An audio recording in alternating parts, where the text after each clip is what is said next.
Aqui de novo com os irmãos, uma satisfação. Para mim é sempre um desafio, mas a alegria ela suplanta esse desafio de expor aqui as Escrituras.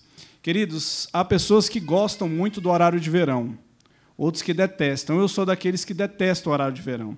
Mas, estranhamente, essa semana ele me trouxe um consolo. Eu, quando fui convidado a trazer a palavra, descobri que hoje era o primeiro domingo do horário de verão. E eu pensei, no culto de 5h30 ninguém vai pouca gente, eu não vou ficar ali tão nervoso na frente dos irmãos, mas os irmãos são fiéis e vieram, e Deus nos ajude nessa noite, amém? Queridos, vamos continuar com a nossa série. Nós vamos hoje meditar em Lucas, capítulo 14, nós vamos ler do versículo 25 ao 35. Lucas, capítulo 14, versículos 25, do versículo 25 ao versículo 35. Quem acompanha os estudos por meio do livro sabe que lá no livro ele não vai até o versículo 35, mas eu acho que fará mais sentido se nós formos até o versículo 35. Vamos colocar de pé, queridos, já que vocês vão passar algum tempo sentados. Vamos nos colocar de pé. E eu vou ler e eu peço que os irmãos prestem atenção à palavra do Senhor.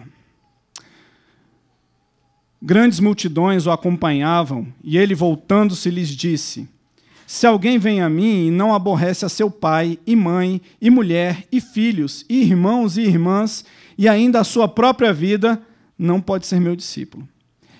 E qualquer que não tomar a sua cruz e vier após mim, não pode ser meu discípulo.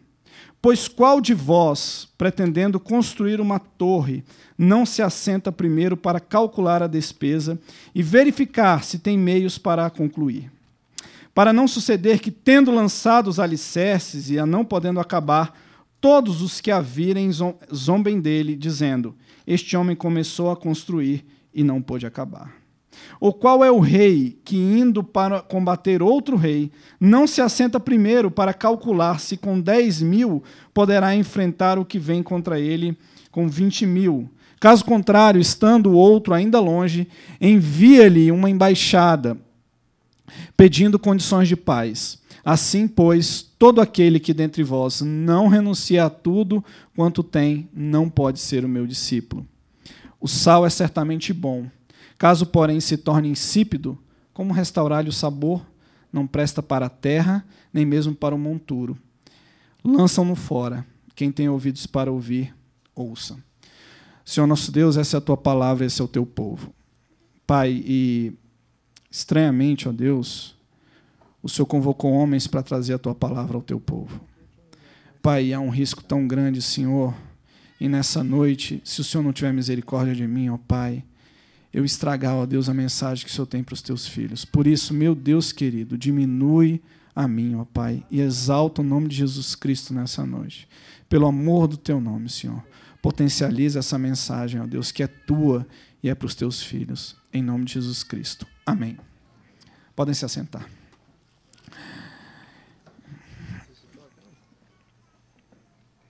Queridos irmãos, esse é o texto que continua. Semana passada o pastor pregou sobre o grande banquete. Naquele texto maravilhoso que o pastor expôs, ele conta a história de um homem que fez um convite. E, estranhamente, esse convite para um grande banquete havia sido recusado. Por coincidência, eu também preguei na outra versão dessa mesma parábola, um tempo atrás, e agora Jesus começa a falar sobre o discipulado. Talvez, queridos, a gente possa pensar que esse discipulado é justamente para aquelas pessoas que entraram no banquete. As pessoas que sentaram no banquete agora são discípulos de Jesus. E Jesus, então, vai falar a respeito das implicações de ser discípulo de Jesus. E é interessante porque esse Jesus é um mestre que, nessa altura do seu ministério, já é alguém muito popular. O versículo 25 diz que multidões o acompanhavam, grandes multidões o acompanhavam. Esse lugar que ele estava provavelmente a Pérea, e era uma cidade inédita, que ainda não tinha conhecido Jesus, que ainda não tinham visto Jesus. E é curioso de se pensar que a sua própria fama lhe precedia. de modo que ele chegava numa cidade que ele nunca estava, mas as pessoas já sabiam a respeito dele. Sabiam que um homem que tinha nascido numa vila desprezível chamada Nazaré vinha fazendo sinais e maravilhas por toda a Judéia. O evangelista Marcos, cansado de relatar os milagres de Jesus, chega um certo momento do seu evangelho que diz: e todos os que se achegavam a ele eram curados. E esse homem, com essa fama que lhe precedia, chega nessa cidade, e não é diferente nessa cidade, ele se achega e grandes multidões o acompanham. Mas, estranhamente, no versículo 26, ele parece que traz um anticlímax para aquela multidão. Eu fico imaginando essa multidão que seguia Jesus. É possível que fosse uma multidão de várias pessoas que receberam um milagre de Jesus. Ex-coxos, ex-surdos, ex-cegos, talvez até alguém que houvesse ressuscitado dentre os mortos. O fato é que essa multidão tinha grandes alegrias e certamente era uma grande satisfação acompanhar aquele homem. Não só por causa dos seus sinais, mas o seu discurso também era altamente atraente. Era atraente, e os evangelistas dizem que era um discurso como alguém que tem autoridade.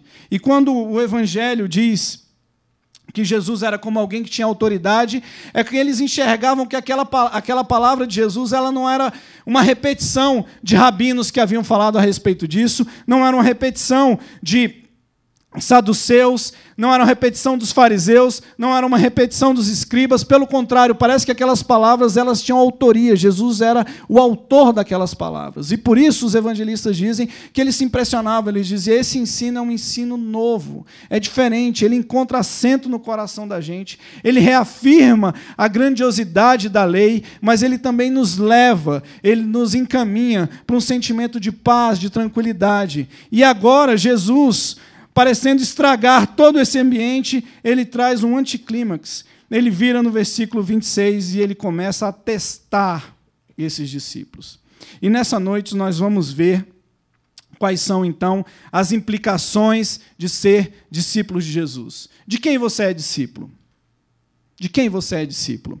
Talvez você esteja nessa noite aqui nos visitando e você possa me dizer: Daniel, eu não sou discípulo de ninguém. Eu penso por mim mesmo. Eu tenho uma razão absolutamente sã e eu consigo ponderar diante das coisas e eu decido. O fato, queridos, é que todos nós temos mestres. E o grande problema é quem é esse mestre a quem você segue. Mas aqui Jesus testa os seus discípulos. Aqueles que o chamavam de mestre, aqueles que o chamavam de Senhor são agora testados. Quais são, então, as implicações de ser do discipulado de Jesus? A primeira implicação do discipulado de Jesus é que esse discipulado tem um custo. O discipulado de Jesus tem um custo. A primeira parábola, são duas as parábolas nesse texto, ela conta a respeito de uma situação que talvez você já tenha vivido. Quem aqui já fez uma obra? Eu acabei de passar por uma obra, eu reformei um apartamento, caí na besteira de reformar um apartamento. E é impressionante, queridos, porque eu e a minha esposa, a gente é até um pouco sensato. A gente fez conta, a gente fez orçamentos, diversos orçamentos, os vendedores já não aguentavam mais a nossa presença ali, mas é impressionante como a obra ela vai consumindo os nossos recursos. E Jesus aqui está dizendo que tem um homem que decidiu que ele precisava construir uma torre. Nos versículos 28 a 30, Jesus conta essa parábola. Um homem ele precisava construir uma torre, mas ele disse que ele tinha que se assentar. Ele tinha que se assentar e fazer uma conta, porque poderia ser que aquele homem tivesse dinheiro para o alicerce, mas talvez ele não tivesse feito a conta corretamente. E então, depois ele construiu o alicerce, depois da obra ficar parcialmente pronta, acaba o dinheiro. E ele vira motivo de piada. É muito comum nos governos, não do Brasil, mas de outros países, obras inacabadas. Não no Brasil. No Brasil, as obras sempre terminam, né? Mas há países por aí, vizinhos, e, enfim, que as obras não acabam. E é interessante que ficam aqueles esqueletos feios, terríveis, e realmente aquilo vira motivo de piada. E, às vezes, até vira motivo de chacota daqueles que querem concorrer com aquele político, quando eles mesmos também vão ficar cheios de obras inacabadas. Mas Jesus, então, vira para aquele povo e diz: olha, Antes de vocês me seguirem, lembrem-se que antes de vocês entrarem nesse discipulado, existe um custo. E esse custo ele tem dois componentes. Quando você colocar lá no seu balanço, você vai colocar lá no custo dois componentes. O primeiro componente que Jesus diz é que esse discipulado é um discipulado que exige exclusividade. Vamos ler, queridos, todos juntos, o versículo 26. Vamos lá? Se alguém vem a mim e não aborrece a seu pai e mãe e mulher e filhos e irmãos e irmãs e ainda a sua própria vida, não pode ser o meu discípulo. Vocês lembram, semana passada o pastor falou daqueles homens que recusaram o convite do rei em nome dos seus negócios e outro recusou em nome da sua lua de mel. Ele tinha acabado de se casar, ele estava aproveitando das delícias da lua de mel e ele dá uma desculpa de que ele não ia. Mas aqui Jesus aprofunda isso. Não há desculpas do ponto de vista negocial, não há desculpa do ponto de vista amoroso, mas também não há desculpas familiares. Prestem atenção que Jesus disse que aqueles que não são capazes de aborrecer, e a palavra aqui é ódio, não são capazes de odiar a seu pai, sua mãe, a mulher e filhos, e irmãos e irmãs, e ainda a própria vida, não pode ser seu discípulo. E aí você vira para mim e fala, meu Deus, Daniel, mas não é possível. Quer dizer que para eu ser discípulo de Jesus, eu tenho que abandonar a minha família, eu tenho que aborrecer a minha família. Os comentaristas, ao explicarem esse texto, ele diz que esse aborrecer ou esse ódio, em algumas traduções, significa amar menos. Amar menos. Quando Jesus diz que para ser discípulo dele nós precisamos amar menos, inclusive a nossa família, o que ele quer ressaltar, o que ele quer deixar muito claro é que o amor a Jesus é um amor exclusivo. Mas há algo que pode nos confundir e há algo que pode fazer com que a gente caminhe no sentido errado do texto. Quando Jesus disse que a implicação, o primeiro item do custo do discipulado é a exclusividade, significa dizer, queridos, que esse amor que você vai nutrir por Jesus é um amor que vai governar todos os outros amores que você tem na vida. Imagine que você não tenha nascido numa família de crentes. Eu, pela graça de Deus, nasci, mas imagine alguém que não tenha nascido numa família de crentes. E essa pessoa seja alcançada pelo Evangelho, seja tirada do tremedal de lama e seja colocada em cima de uma rocha firme. Queridos, naturalmente é bem possível que essa pessoa seja perseguida pelos seus pais. E aí ele lê um texto como esse e ele diz, poxa vida, eu para amar Jesus eu tenho que aborrecer meus pais. Beleza, é isso mesmo. Não. Significa, queridos, que a sua relação com seus pais agora será mais forte, porque ela será firmada numa rocha firme, e essa rocha firme se chama o amor de Jesus. Imagine que você tenha sido aceito pelo Senhor Jesus, que você tenha sido resgatado por Ele, e você continue no seu mesmo trabalho, e o seu comportamento muda, e as suas relações mudam. E aí seu chefe começa talvez a te perseguir, ou talvez ele não comece a te perseguir, mas há algo que vai mudar. Você agora vai começar a se comportar, você vai agora começar a trabalhar como alguém que foi alcançado por Jesus. E a Bíblia diz que a gente começa a trabalhar como que se o nosso chefe não estivesse vendo a gente. Porque a gente começa a trabalhar glorificando a Deus. O fato é que esse aborrecer que Jesus está dizendo é que esse amor é tão exclusivo, que ele governa todas as outras relações que nós temos. Trata-se de se tornar melhores filhos, trata-se de se tornar melhor esposo, trata-se de se tornar melhores funcionários. A exclusividade no discipulado, ela é uma exclusividade para que nós possamos exercer nosso serviço a Deus aqui entre nós mesmos. Então, o primeiro custo é exclusividade. Não há outro mestre, só há um mestre Jesus, é a Ele a quem amamos, e é isso que se exige no primeiro item do custo do discipulado, a exclusividade. Mas há ainda um segundo item. O segundo item desse custo do discipulado é que o discipulado de Jesus é um discipulado irreversível. Vamos ler o versículo 27, todos juntos. E qualquer que não tomar a sua cruz e vier após mim, não pode ser o meu discípulo. Queridos, é interessante, Jesus aqui recorre a uma outra figura. Se, em primeiro lugar, o custo do discipulado, o primeiro item no balanço do custo do discipulado é a exclusividade, ele diz que esse discipulado é irreversível. Qualquer um, naquele tempo, no Oriente Médio, e você que talvez tenha 2 ou 3 anos de igreja, de escola dominical, você vai se lembrar que essa é a figura da cruz. E na cruz, o homem tomava a sua própria cruz, ele carregava a cruz para ele ser morto fora da cidade, e quando as pessoas viam ele passar com a cruz, aquilo tinha um caráter irreversível. Aquele homem não voltaria mais para sua casa, porque ele seria efetivamente executado. O que Jesus está dizendo é que, uma vez discípulo de Jesus, você sempre será discípulo de Jesus. É irreversível. Você não pode voltar atrás. Aqueles, queridos, que voltam atrás, eles não são dignos dele. Quem lança a mão no arado não é digno. O que Jesus está dizendo é que, além de ser um mestre exclusivo, você não pode retroceder nas suas ideias. É um custo altíssimo, queridos, esse custo do discipulado. Porque, primeiro, ele é exclusivo. Nós não damos ouvidos a outros mestres, nós sequer chamamos outros de mestres. E também esse é um discipulado, esse é um caminho irreversível, exatamente como o caminho daqueles homens que caminham para a morte, nos corredores da morte. E é isso que aqueles apóstolos experimentaram. A maioria deles, talvez 11 deles, morreram martirizados por causa do Evangelho. É um caminho irreversível.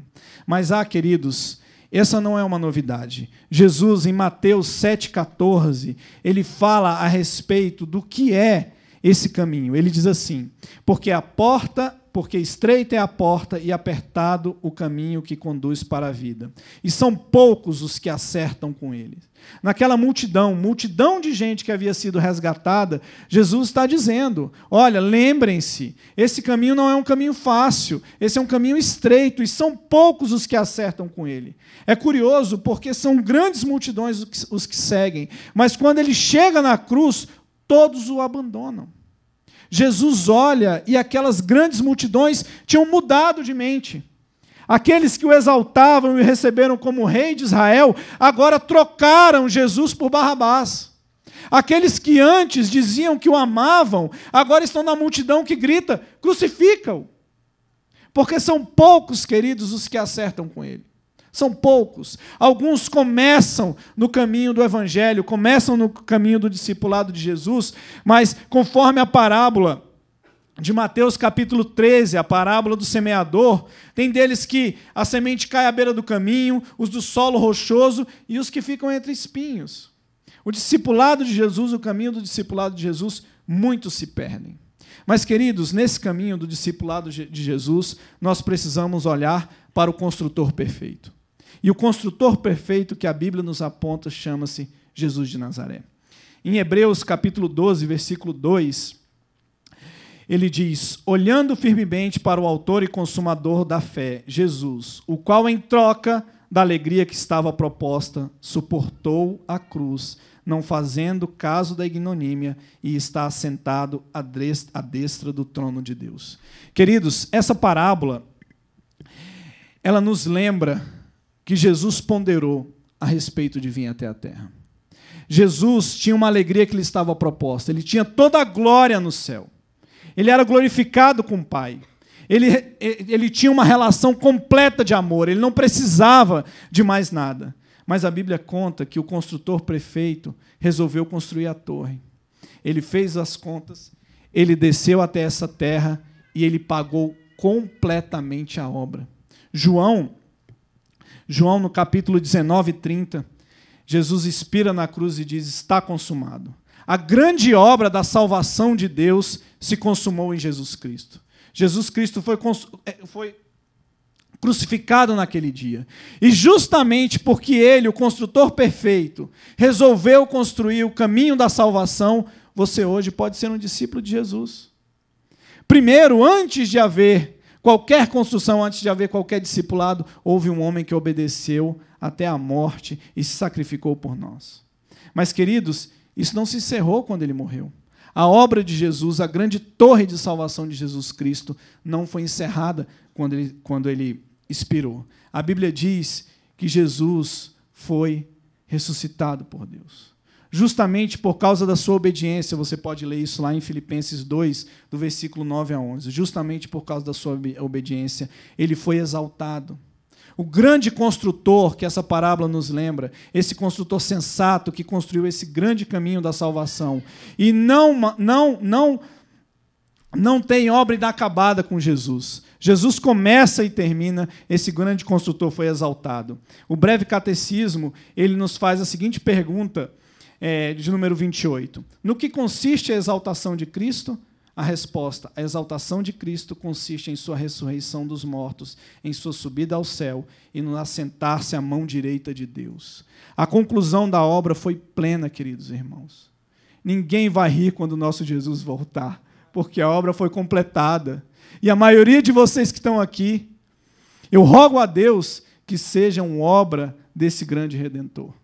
O nosso Deus, ele começou a obra e ele concluiu a obra.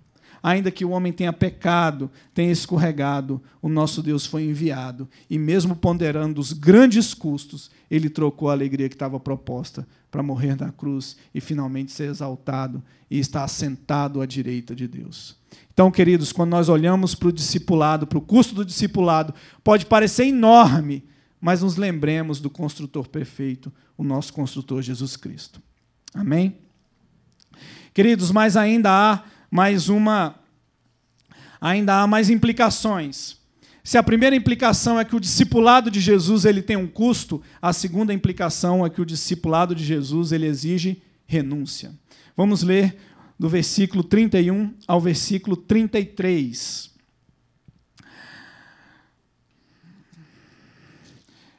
Leiam, queridos, do versículo 31 ao versículo 33.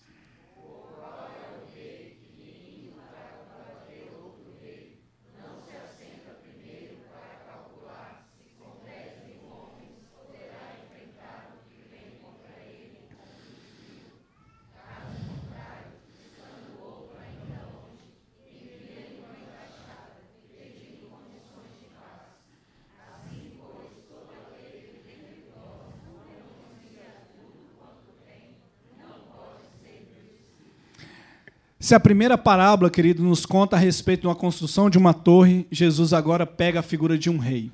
Um rei que está acuado. Ele está no seu palácio para decidir e vem um outro rei contra ele, vem um outro rei guerrear contra ele.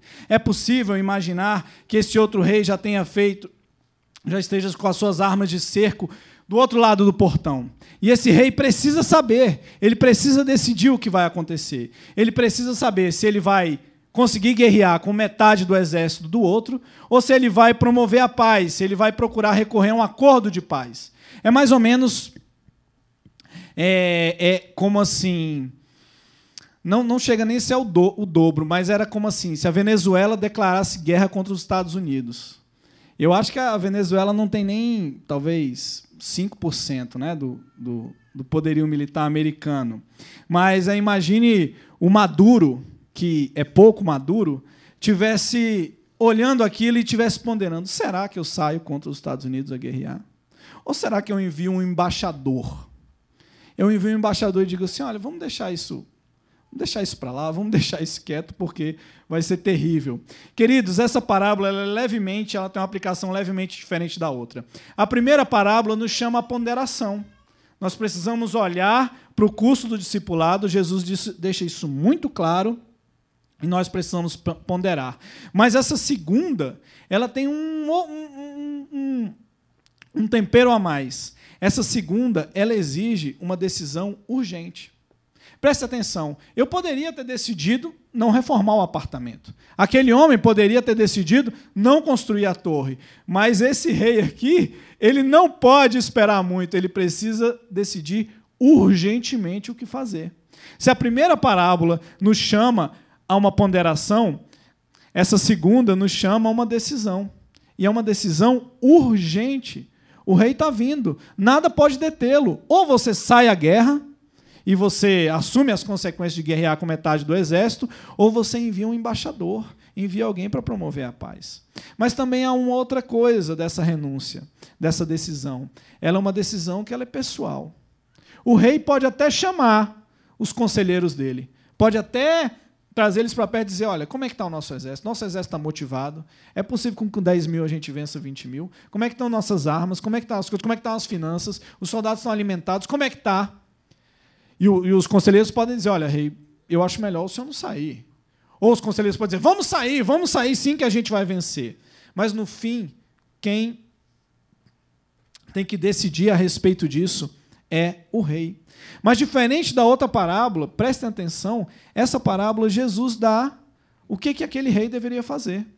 Ele disse que esse rei deveria, caso contrário, versículo 32, estando outro ainda longe, envia-lhe uma embaixada pedindo condições de paz. Jesus está dando uma grande dica. No meu discipulado, apesar de haver um grande custo, há algo que vocês precisam saber. Há uma realidade que está acontecendo por trás da história. Há algo que está acontecendo. E a Bíblia nos diz que esse algo que está acontecendo é que Jesus cada vez mais se aproxima de voltar. Queridos, se a primeira a gente tem tempo, a gente fica ponderando se a gente constrói ou não, nessa o rei está voltando. Exige-se, então, uma ação urgente e uma ação pessoal. Querido amigo, a Bíblia conta que o nosso Deus, de fato, morreu e ressuscitou, e está assentado à direita de Deus. Mas há algo que ela diz mais. Ela diz que esse rei vai voltar. Jesus Cristo está voltando. Paulo achava 2000 anos atrás que Jesus estava voltando bem depressa na época dele. Se já se passaram 2000 anos, eu espero que você tenha a mesma urgência de Paulo. Porque se na época ele já achava que era premente a vinda de Jesus, hoje então é mais ainda. E ele está voltando. E diferente do que aconteceu em Jerusalém quando ele entrou num jumentinho, agora ele não vem mais num jumentinho. Se em Jerusalém ele entrou para morrer, agora ele não vem mais para morrer. O que Jesus vem é para julgar e reinar e consertar tudo aquilo que estava estragado. Essa parábola nos lembra essa realidade maravilhosa. E um texto de 2 Coríntios, capítulo 5, 18 a 21, retrata muito bem uma reconciliação. A reconciliação que Jesus Cristo fez em nosso lugar. Preste atenção. Ora, tudo provém de Deus, que nos reconciliou consigo mesmo por meio de Cristo e nos deu o ministério da reconciliação, a saber, que Deus estava em Cristo reconciliando consigo o mundo, não imputando aos homens as suas transgressões, e nos confiou a palavra da reconciliação, de sorte que somos embaixadores em nome de Cristo, como se Deus exortasse por nosso intermédio. Em nome de Cristo, pois, rogamos que vos reconcilieis com Deus. Aquele que não conheceu o pecado, ele o fez pecado por nós, para que nele fôssemos feito justiça para Deus. O que o apóstolo Paulo está dizendo é que Jesus Cristo fez aquilo que ele aconselha esse rei fazer. Ele diz, rei, envia embaixadores, faz a paz com esse outro, o custo é muito alto. O problema, querido, do ser humano é que o ser humano não quer renunciar às suas posições. O ser humano não quer renunciar à sua pretensa independência. O ser humano não quer renunciar àquilo que para ele é mais caro, que seria as suas próprias decisões, a sua própria vida. Mas, para ser discípulo de Jesus, você precisa renunciar de si mesmo. Você precisa abandonar a sua própria vida. A gente leu agora há pouco o texto de Marcos. Nós precisamos perder a nossa própria vida. E Jesus fez esse caminho. Ele que nos reconciliou com Deus. Mas o apóstolo Paulo roga, ele diz no versículo 20, no final, que nós nos reconciliemos com Deus. Talvez você possa dizer, meu Deus, eu vim numa igreja presbiteriana para ouvir um pregador reformado como é o pastor Rossi, e esse homem está dizendo que eu preciso me reconciliar com Deus. Queridos, a Bíblia ela tem duas histórias muito importantes, duas verdades muito importantes que nós precisamos afirmar. A primeira é que Deus é soberano. O livro de Jonas diz que a salvação pertence ao Senhor. A salvação é do Senhor. E se a salvação é do Senhor, Ele dá a quem Ele quer. Eu só posso dar aquilo que é meu. E a salvação pertence ao Senhor. Mas também a Bíblia conta a respeito da responsabilidade humana.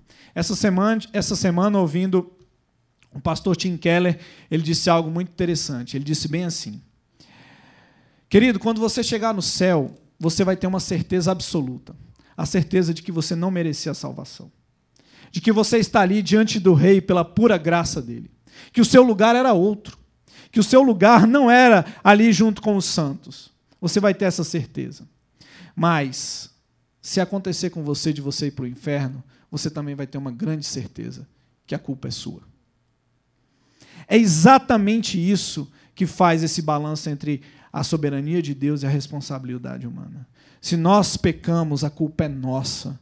Mas se nós, no nosso processo de santificação, agradamos a Deus e nos reconciliamos com Ele, a responsabilidade é toda do nosso Deus. É o nosso Deus que nos resgata.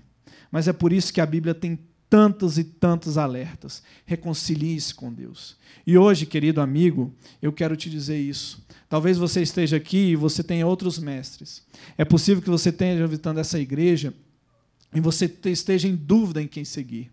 E eu não seria fiel à palavra e nem fiel a Deus se eu não te dissesse que o nosso rei está voltando. E quando ele voltar, querido, não vai ter segunda chance. Não existe purgatório, não existe segunda chamada, não existe prova de recuperação. Você será reprovado peremptoriamente se você não confiar no nosso rei. Ele está voltando, ele está às portas, e eu rogo a Deus que você se encontre com ele e seja reconciliado e seja introduzido na figueira verdadeira. Amém? Queridos, mas ainda há uma terceira implicação do discipulado de Jesus, e essa é a última implicação. A terceira implicação do discipulado de Jesus é que esse discipulado de Jesus implica utilidade. Vamos aos versos 34 e 35. Leiam, queridos, o verso 34 e 35.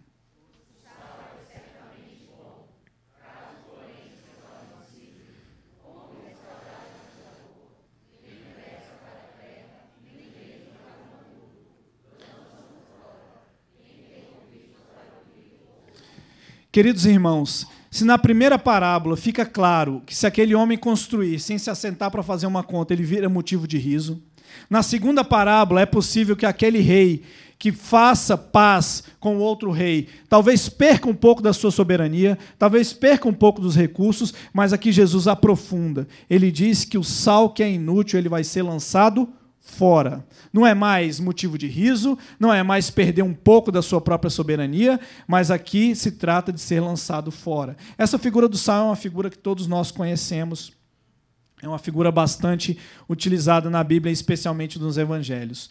Duas coisas, queridos, para duas coisas o sal serve. Primeiro é para conservar e depois para dar sabor. É verdade que essa função de conservação hoje, quando a gente tem geladeira, ela caiu um pouco em desuso, a menos das carnes de sol, né, que o pessoal coloca fora da geladeira, e o sal de fato conserva. Mas aqui nesse tempo, esses homens usavam o sal para conservar. E conservar os alimentos, evitar que eles sofressem com deterioração. O que Jesus está dizendo é que esse discipulado, o que implica esse discipulado é que nós temos que nos tornar discípulos úteis. Úteis. E úteis em dois sentidos. Primeiro, para que a gente conserve. Primeiro, para que a gente detenha o avanço do mal. Primeiro, para que a gente detenha o avanço do pecado. Toda vez, querido, que você é colocado num lugar e você não está detendo o avanço do mal, talvez você esteja sendo um servo inútil. Se você chega no seu ambiente de trabalho e era um ambiente com bastante fofoca e a fofoca aumenta, perceba, eu não estou nem dizendo que a fofoca teria que diminuir, eu estou dizendo assim, se a fofoca aumenta, querido, talvez você não esteja detendo o avanço do mal. Talvez você esteja sendo o próprio mal. E o mais grave disso é que se você estiver sendo o próprio mal, a probabilidade maior é que nem discípulo você seja. Porque o discípulo, necessariamente, ele salga, ele detém o avanço do mal. Mas existe ainda uma segunda implicação. Esses discípulos, eles deveriam dar sabor. A vida deveria ser salgada, a vida deveria ser temperada por esses discípulos. Esses discípulos, para que eles sejam úteis, eles têm que necessariamente deter o avanço do mal, mas eles também têm que dar sabor nas coisas. O ambiente onde nós estamos, onde os discípulos de Jesus estão, ele tem que ser mais alegre, ele tem que ser mais saboroso. A sua vida tem que dar sabor, querido, para o seu vizinho, para os seus amigos. E eu queria, queridos, para terminar, dizer-lhes uma coisa. Ser sal, queridos, dentro do saleiro, é quase que uma obrigação. Mas a importância do sal mesmo se dá fora do saleiro. É nesses ambientes onde as coisas não têm gosto e onde o mal impera é que o discípulo de Jesus tem a sua maior utilidade. É lá nesse lugar. É onde a luz não chegou e você é a luz, pela graça de Deus. É lá, queridos, onde as coisas são insossas, sem gosto, que você chega e salga o lugar. É lá, queridos, onde o mal impera e você se aproxima e aquele mal é detido. É nesse lugar que o discípulo de Jesus tem que ter. E a ameaça e o que Jesus nos diz é que esse discípulo que recebeu todo esse ensino, que ponderou a respeito do custo do discipulado, que olhou as suas renúncias, se ele não for útil, ele é jogado fora. Ele é jogado fora. Queridos, a inutilidade no reino de Deus, ela tem como pena ser lançado fora. E se ser lançado fora significa fora da graça de Deus, fora da bondade de Deus, isso aqui, o que Jesus está dizendo é que os discípulos inúteis ficaram apartados de Deus. E isso será uma completa desgraça para a vida deles. Querido amigo, se você hoje ouve minhas palavras, e Jesus encerra isso dizendo, quem tem ouvidos para ouvir, ouça, escute o Evangelho de Jesus Cristo. Pondere a respeito dos custos. Não é fácil ser discípulo de Jesus, mas Ele mesmo traçou esse caminho. Aquilo que antes era impossível, por causa da sua grande graça, hoje é possível. Se, queridos, você hoje olha para esse grande mestre, para esse grande redentor, e vê que o que você tem é absolutamente renunciável, porque diante de Jesus Cristo qualquer coisa é renunciável. O apóstolo Paulo, lá em Gálatas, ele conta a respeito do seu currículo, e ele, quando olha para o seu currículo, que era melhor do que de qualquer um outro aqui, ele diz que todas aquelas coisas são para ele semelhante a estrume, não servem para nada comparado ao que ele conseguiu em Cristo. Esse nosso Deus que nos reconciliou, que nos trouxe para perto dele, qualquer renúncia que você fizer é nada por causa dele. Mas, em terceiro lugar, queridos, você precisa se tornar um discípulo útil. Porque talvez você tenha aqui nessa igreja 5, 10, 20, 30 anos, mas nunca você deteve o avanço do mal e você nunca deu sabor à vida de ninguém. Talvez, querido, eu lamento, mas você pode ser um discípulo inútil. E a pena para os discípulos inúteis é serem jogados fora. Olhemos para o autor e consumador da nossa fé e pratiquemos, queridos, e apliquemos esse discipulado, porque só assim o mundo vai reconhecer que só há um mestre, só há um Senhor, e o nome dele é Jesus. Amém? Vamos orar?